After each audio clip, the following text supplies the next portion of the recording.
Et c'est ici que l'histoire bascule. C'est le fils d'un roi, mais son destin semble compromis dès sa naissance. Parce que selon la tradition orale, Sundiata est né faible, les jambes paralysées, incapable de marcher. Il est méprisé par ses frères, humilié pour son handicap. Toujours selon la tradition orale, à l'âge de 7 ans, il aurait réussi à se tenir debout pour la première fois et il aurait retrouvé l'usage de ses jambes après avoir touché un bâton royal. Bon, cette image entre histoire et légende, elle est restée comme le symbole de sa vocation, celle d'un prince capable de dépasser sa condition pour mener son peuple. Pourtant, quand son père meurt, Sundiata n'est pas choisi pour lui succéder.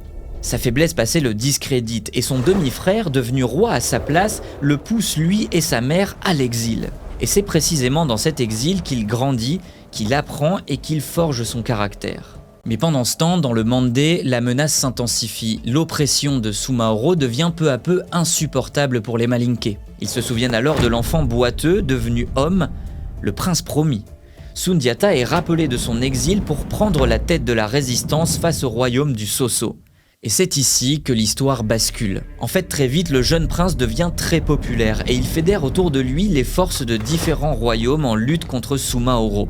Et les deux camps s'affrontent finalement en 1235 lors de la bataille de Quirina. Mais selon la légende, Sumaoro serait invincible, protégé par la magie. Mais Sundiata parvient à découvrir son point faible et il blesse le roi du Sosso grâce à une flèche munie d'un ergot de coq blanc, la seule arme pouvant contrer sa magie. Blessé, Sumaoro s'enfuit alors et disparaît finalement dans les montagnes. La victoire de Sundiata est totale et de cette victoire naît un véritable empire.